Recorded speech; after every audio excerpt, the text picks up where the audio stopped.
I can't afford it." The words were barely louder than a whisper, but they cut through the supermarket like a blade.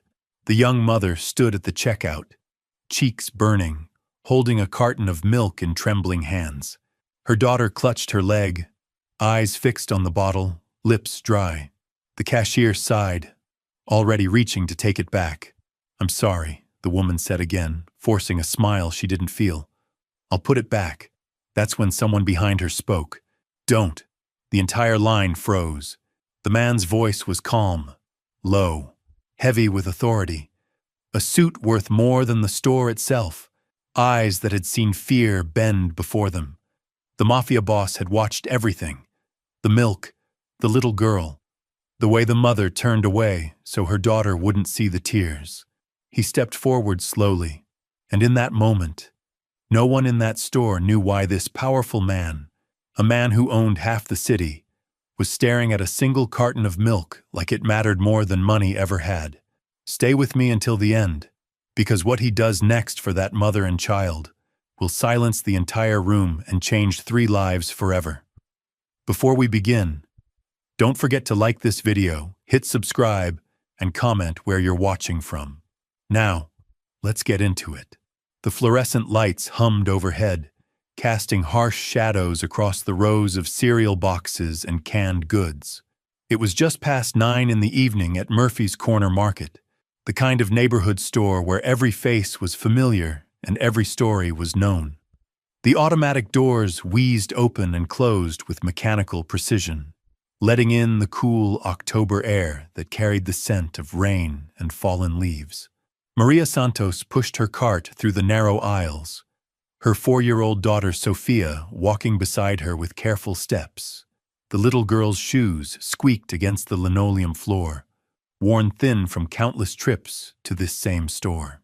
Maria's eyes scanned the shelves methodically, calculating prices in her head with the precision of someone who counted every penny twice. 24 hours earlier, Maria had been fired from her job at the textile factory. Budget cuts, they said. Last hired, first fired. The supervisor had handed her a pink slip with apologetic eyes and 2 weeks severance pay that wouldn't even cover next month's rent. She'd walked to her car in the employee parking lot, sat behind the wheel for 10 minutes, and cried until her chest ached. But Sophia needed milk. Growing children couldn't wait for better circumstances. Maria reached for the store brand carton, the cheapest option available. Even then, the price tag made her stomach twist. $3.49. She had exactly $17.12 in her wallet, money that needed to stretch until she found another job. Rent was due in 2 weeks. The electric bill sat unopened on her kitchen counter. Sophia's pediatrician appointment was scheduled for Friday. Behind them, 3 aisles away, Vincent Torino examined a bottle of imported olive oil with the same intensity most people reserved for legal documents. His charcoal gray suit was tailored to perfection, each thread precisely placed. The kind of man who commanded rooms without speaking. The kind of man whose reputation preceded him into every conversation. Vincent Torino wasn't supposed to be in Murphy's Corner Market. Men like him had assistants for grocery shopping, drivers who handled mundane errands, entire staffs dedicated to ensuring he never had to concern himself with the trivial mechanics of daily life. But tonight was different. Tonight, he needed to think. The Castellano family had made their move earlier that afternoon, a bold play for the docks that Vincent had been orchestrating for 6 months.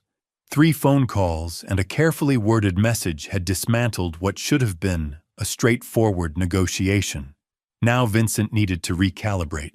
He needed to walk among regular people, to remember what the world looked like outside of boardrooms and private clubs. He'd dismissed his driver at 8:30 and walked the 12 blocks from his penthouse to this unremarkable corner store. The security detail trailing behind maintained their distance, professional ghosts in expensive shoes.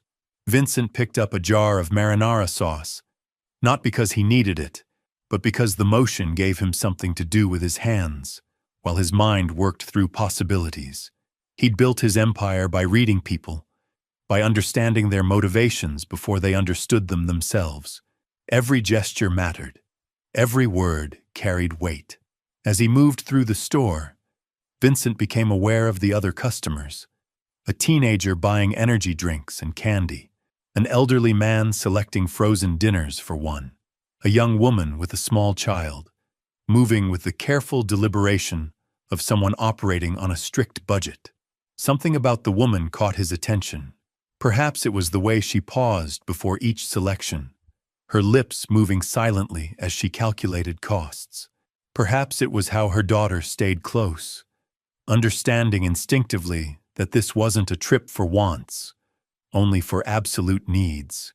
Vincent had grown up in neighborhoods like this, before the money, before the power, before his name became synonymous with influence that reached into every corner of the city. He remembered his own mother standing in similar aisles, making similar calculations. The weight of responsibility that pressed down on single parents, the impossible mathematics of making too little money cover too many needs. Maria approached the checkout counter with Sophia's small hand clasped firmly in hers. The cashier, a tired-looking woman in her 50s, began scanning items with mechanical efficiency. A loaf of bread, a small container of peanut butter, a package of pasta. Each beep of the scanner felt like a countdown. The milk came last. Vincent watched from his position near the magazine rack. Close, enough to observe, but far enough to remain unnoticed. He saw Maria's shoulders tense as the total climbed higher than expected. He saw her reach into her purse, fingers counting bills that suddenly seemed insufficient. The cashier announced the total, $18.73. Maria's face went pale. Her hand froze inside her purse. She looked down at Sophia, who was staring up at her with complete trust, complete faith that her mother would handle whatever needed handling. "I can't afford it," Maria said, her voice barely audible. The words hung in the air like smoke. The entire store seemed to hold its breath. The teenager with the energy drink stopped scrolling through his phone. The elderly man paused his examination of frozen dinners. Even the background music seemed to fade into silence. Sophia looked from her mother to the carton of milk sitting on the counter. Her small hand reached toward it instinctively, then pulled back when she saw her mother's expression. The cashier's face softened with practiced sympathy. She'd seen this scene before, would see it again. "I'm sorry, honey," she said gently, already reaching for the milk. "We can put this back." That's when Vincent stepped forward. "Don't." The word carried the authority of a man accustomed to being obeyed. Every head in the store turned toward him. Maria looked up, startled by the interruption. The cashier's hand froze above the milk carton. Vincent approached the counter with measured steps, his presence filling the space like a gathering storm. His eyes met Maria's briefly, and in that moment, something passed between them. Recognition, perhaps, or simply the acknowledgement of one human being seeing another's struggle. He reached into his jacket pocket, and for just a moment, the tension in the store ratcheted higher. But what he withdrew wasn't what anyone expected. It was a simple black leather wallet, worn at the edges, softened by years of use. The kind of wallet that held more than money. It held memories. Vincent pulled out a crisp $100 bill and placed it on the counter beside Maria's groceries. The paper made no sound as it settled, but the impact was deafening. Every eye in the store fixed on that single piece of currency like it was a miracle made manifest. The cashier stared at the bill, then at Vincent, then back at the bill. Her hand hovered over it uncertainly, as if touching it might break some unspoken spell. "Pay for her groceries," Vincent said quietly. His voice carried the weight of absolute certainty. "Keep the change for yourself." Maria's breath caught in her throat. She looked up at this stranger, this man whose very presence seemed to shift the atmosphere of the entire store. There was something in his eyes she couldn't quite identify. Not pity, not charity. Something deeper, something that spoke of understanding born from experience. "Sir, I can't accept this," Maria managed to whisper. Her voice trembled with a mixture of gratitude and pride. This is too much. Vincent's expression softened almost imperceptibly. For just a moment, the mask of authority slipped, revealing something vulnerable underneath, something human. "My mother used to stand where you're standing," he said, his words measured and deliberate. "Same choice, same impossible mathematics. She always found a way, but it shouldn't have been so hard." The silence in the store stretched like a held breath. Even Sophia seemed to sense the gravity of the moment, her small hand tightening around her mother's fingers. Vincent knelt down slowly, bringing himself to Sophia's eye level. His expensive suit creased at the knees, but he didn't seem to notice or care. Up close, his face was gentler than his reputation suggested. Lines around his eyes that spoke of laughter alongside the harder truths of his world. "What's your name, sweetheart?" he asked, his voice taking on a warmth that surprised everyone listening. "Sophia," the little girl replied, her voice barely above a whisper. "That's a beautiful name." Vincent smiled, and for a moment, he looked like any grandfather might look when speaking to a child. "Do you know what my favorite part of the grocery store is?" Sophia shook her head, wide eyes fixed on his face. "The milk section," Vincent said with mock seriousness, "because milk helps little girls grow up to be strong and smart and brave. And I think you're going to be all three of those things."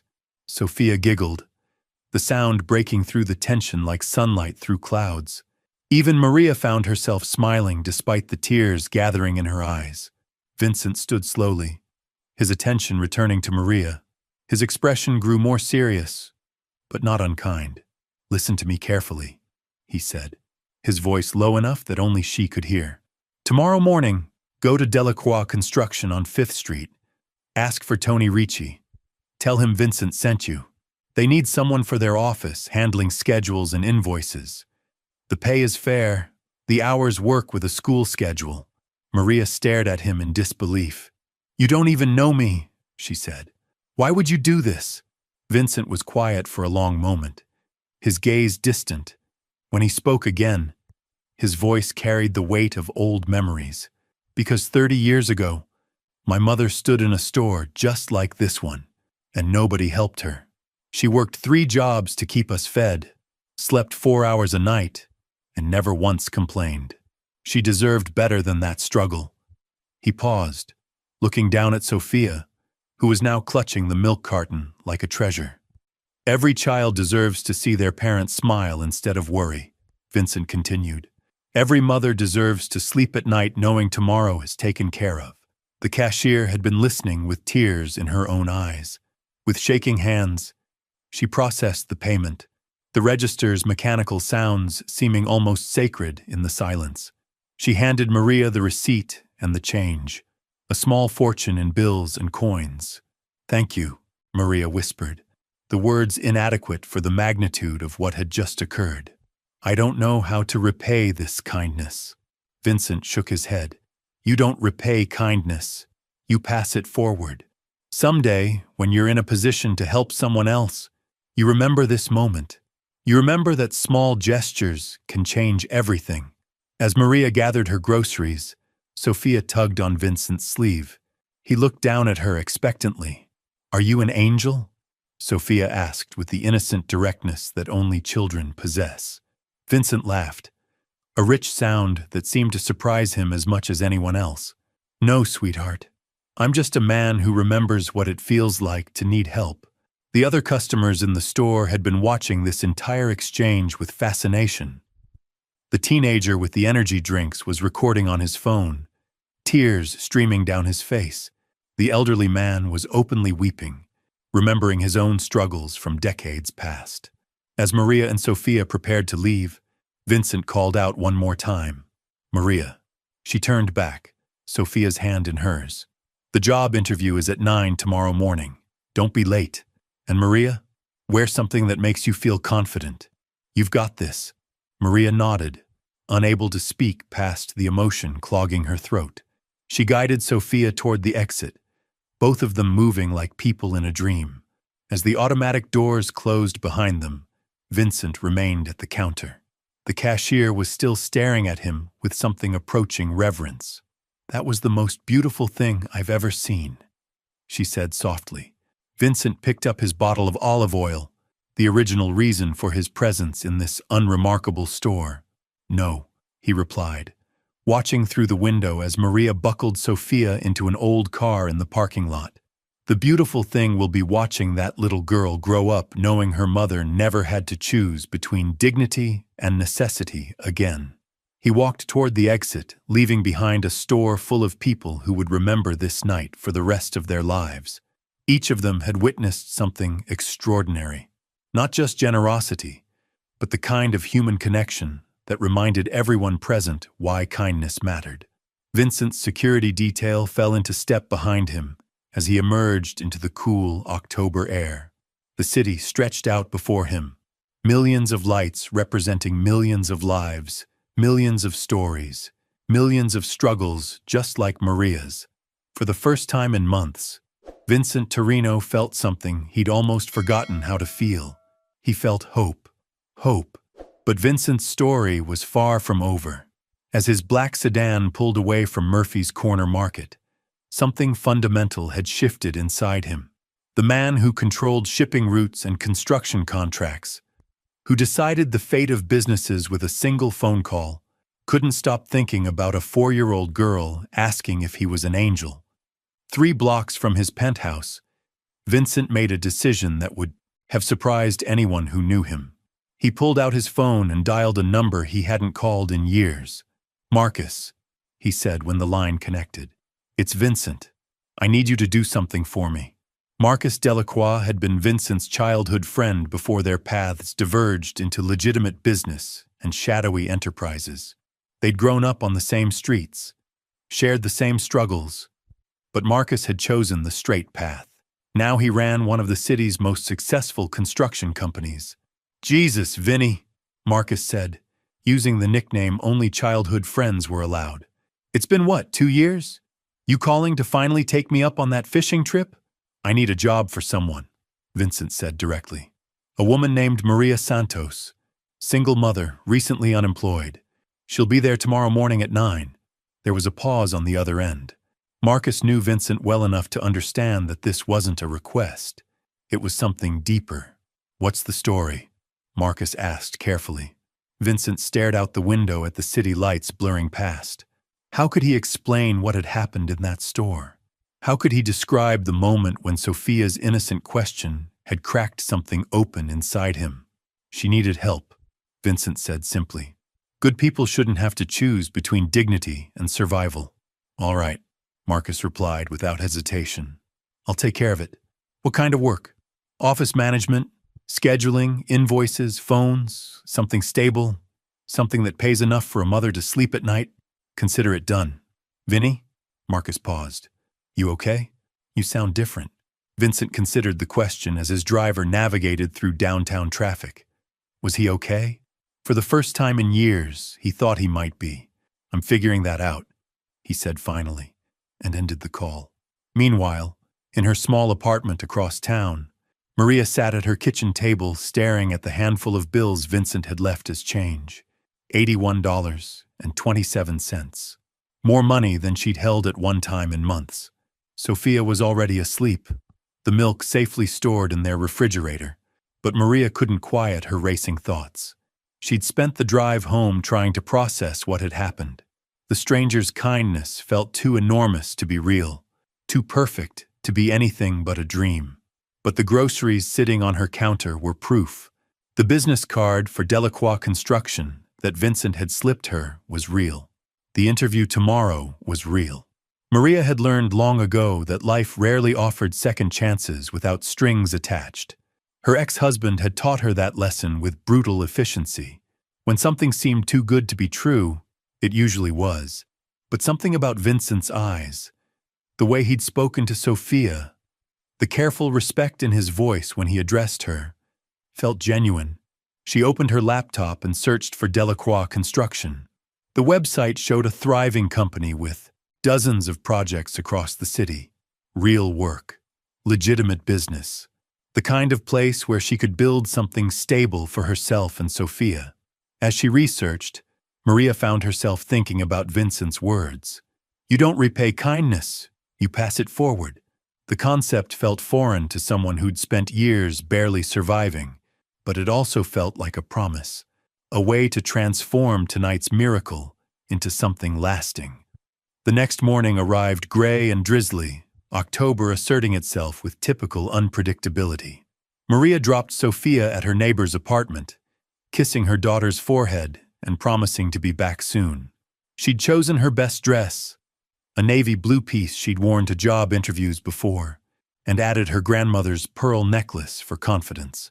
Delacroix Construction occupied a converted warehouse in an industrial district that was slowly gentrifying. The building hummed with activity even at 8:45 in the morning. Trucks loaded with materials rumbled in and out of the lot.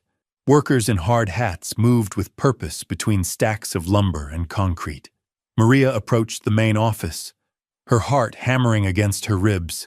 Through the windows, she could see people working at computers, answering phones, coordinating the complex logistics of multiple construction projects.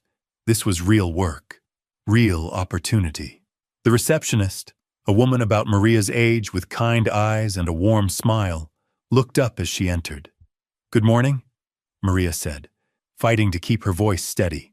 I'm Maria Santos. I have an appointment with Mr. Ricci. Of course, the receptionist replied. Tony's expecting you. I'm Linda, by the way. I run the front desk and about half the scheduling around here. She led Maria through a hallway lined with photographs of completed projects. Shopping centers, office buildings, residential developments. Each image represented jobs, families fed, communities built. The scope of it overwhelmed Maria in the best possible way. Tony Ricci's office was practical and unpretentious. A man in his 50s with calloused hands and paint-stained work boots rose from behind a desk covered in blueprints and project timelines. Ms. Santos, he said, extending his hand. Vincent told me to expect you. They sat down across from each other, and Tony studied Maria with the same intensity he might apply to architectural plans, but his expression was warm, curious rather than judgmental. Tell me about yourself, he said simply. Maria had prepared for this moment, but sitting here in this real office with this real opportunity, her practiced answers felt inadequate. Instead, she found herself speaking from the heart. I'm a single mother, she began. I lost my job yesterday at the textile plant. I've been working since I was 16, putting myself through night school, trying to build something stable for my daughter. I'm good with numbers, organized, reliable. I show up, I work hard, and I need this chance more than I can put into words. Tony nodded slowly. Vincent mentioned you have a daughter. How old? 4. Sophia. She's the reason I get up every morning. Childcare arrangements? My neighbor watches her after school. I can work any hours that fit with Sophia's schedule. Tony leaned back in his chair, his expression thoughtful. Here's the thing, Maria. Vincent Torino isn't a man who asks for favors lightly. When he calls me and says someone needs help, I pay attention. But I don't hire people as charity cases. This job is real work. We coordinate schedules for 8 different project sites. We manage vendor relationships, handle invoicing, deal with city permits. It's demanding. Maria felt her chest tighten. Was this the moment where kindness revealed its limitations? But, Tony continued, I've been doing this for 25 years, and I can usually tell within 5 minutes if someone has what it takes. You walked in here scared, but determined. You looked me in the eye when you spoke. You talked about your daughter like she was your motivation, not your burden. Those are the qualities I need in this office. He reached across his desk and picked up a folder. The job starts at $42,000 a year, plus health benefits. 2 weeks paid vacation, sick leave, and we're closed between Christmas and New Year's. Standard hours are 8 to 5, but we're flexible when family situations require it. Sound like something you'd be interested in? Maria stared at him, certain she'd misheard. $42,000 was more money than she'd ever made in a single year. Health benefits meant Sophia could see a doctor without Maria lying awake calculating costs. Paid vacation was a concept so foreign she couldn't immediately process it. "Yes," she whispered, then cleared her throat and spoke with more conviction. "Yes, Mr. Ricci. I'm very interested." "Tony," he corrected with a smile. "We don't stand on ceremony around here. Can you start Monday?" "I can start today," Maria replied, then caught herself. "I mean, Monday is perfect. Thank you. Thank you so much." As Tony explained her responsibilities and introduced her to the rest of the office staff, Maria felt something she hadn't experienced in years. Security. Not just financial security, though that was overwhelming enough, but the deeper security that came from being valued, from being part of something meaningful. Linda showed her the scheduling system, explaining how projects flowed from initial bid to completion. The work was complex, but logical, requiring exactly the kind of organizational skills Maria had developed through years of managing a household on an impossible budget. "You're going to do great here," Linda said as they finished the orientation. "Tony's a good boss, and Vincent Torino obviously sees something special in you." "You know Vincent?"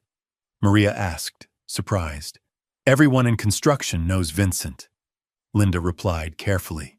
"He's got interests in half the development projects in the city, but Tony's told me they go way back. Childhood friends, different paths in life, but they've maintained respect for each other. If Vincent vouched for you, that carries real weight around here." As Maria left the Delacroix building with a start date, employee handbook, and a head spinning with new possibilities, she thought about Vincent's words from the night before. Every child deserves to see their parents smile instead of worry. For the first time in Sophia's life, Maria realized that might actually be possible. But across town, Vincent was discovering that his act of kindness had created ripples he hadn't anticipated. Word traveled fast in his world, and by noon, 3 different associates had called to discuss the incident at Murphy's Corner Market. The teenager's phone video had gone viral overnight. Millions of views of a mysterious man in an expensive suit helping a struggling mother.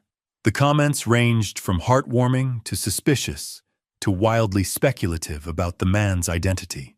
Vincent's face was partially obscured in the footage, but people in certain circles recognized the stance, the bearing, the unmistakable presence.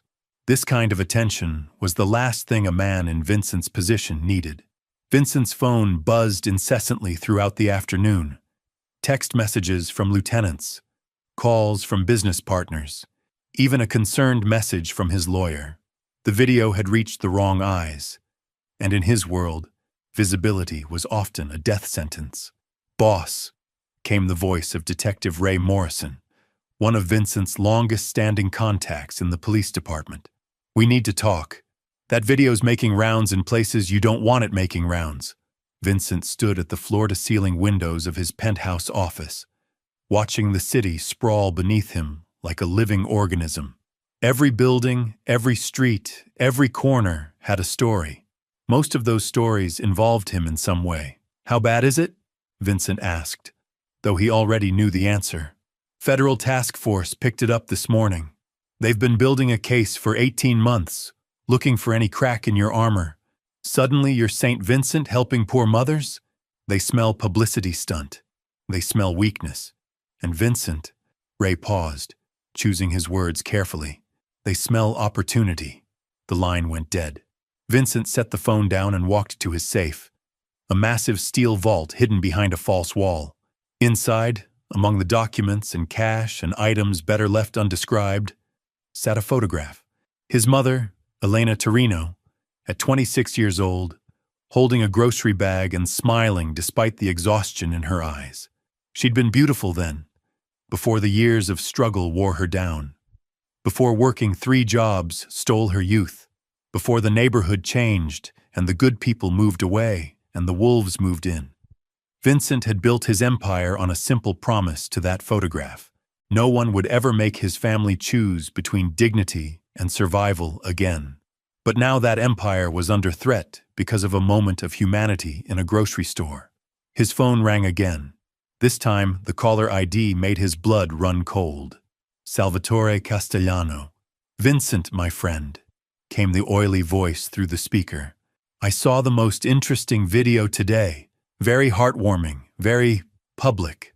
"What do you want, Sal?" "Want? I want nothing. I'm calling to congratulate you. Such a touching display of charity. Although I have to wonder," Castellano's voice took on a predatory edge, "what kind of message does this send to your associates? To your enemies? Vincent Torino, the feared businessman, reduced to buying milk for strangers?" Vincent gripped the phone tighter. Salvatore Castellano had been circling like a vulture for months, looking for any sign of weakness to exploit. The docks deal had been just the beginning. Now he had ammunition. "Careful, Sal," Vincent said, his voice dropping to the register that had intimidated boardrooms for decades. "You're mistaking kindness for weakness. That's a fatal error in judgment." Castellano laughed, a sound like broken glass. "Perhaps. Or perhaps you're going soft, Vincent. Perhaps it's time for younger, hungrier men to take control of this city's opportunities." The threat was unmistakable. Vincent ended the call and immediately dialed another number. Within minutes, his security chief, Tommy Marchetti, entered the office. Tommy was a mountain of a man who'd taken bullets for Vincent and never complained once. "We've got problems," Vincent said without preamble. "The video from last night has Castellano circling. He's going to make a move, probably within the week." Tommy nodded grimly. "I've already doubled security at all the key locations. The docks, the construction sites, even had extra men positioned around that woman's apartment." Vincent looked up sharply. "Maria's apartment? Why? Because if Castellano wants to hurt you, he'll look for pressure points. That video made her a pressure point." The realization hit Vincent like a physical blow. His moment of kindness hadn't just exposed him to federal scrutiny and business rivals. It had put an innocent woman and her child directly in harm's way. Maria Santos, who'd done nothing but struggle to buy milk for her daughter, was now a target because of his compassion. "Pull the men back," Vincent said immediately. "If Castellano sees security around her, it confirms she matters to me. That makes her more valuable as leverage. Boss, with respect, that's a mistake. If something happens to her, it's because I was selfish enough to help her publicly instead of quietly."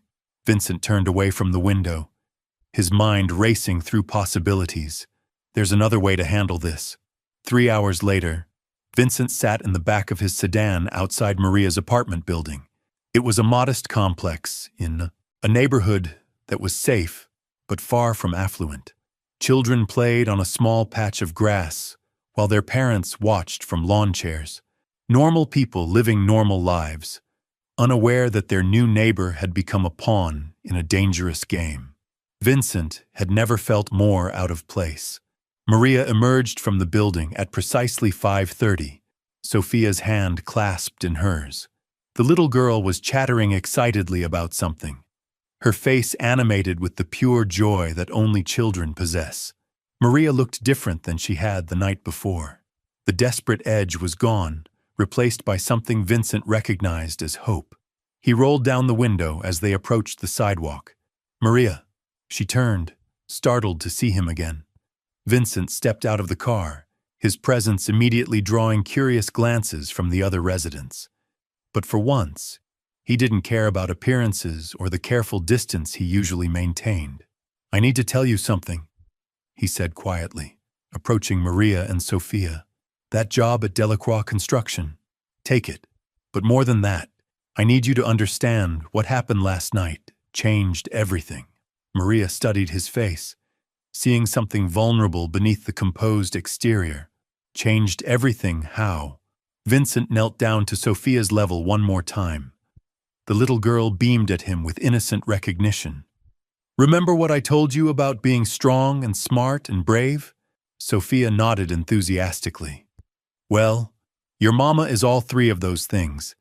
And sometimes, when we help people, we discover that we're the ones who needed help the most." He stood slowly, his eyes meeting Maria's. That grocery store reminded me of something I'd forgotten. That power isn't about what you can take. It's about what you choose to give. 3 months later, the video from Murphy's Corner Market had been viewed over 50 million times. But the real story wasn't in those viral seconds of footage. It was in the ripple effects that followed.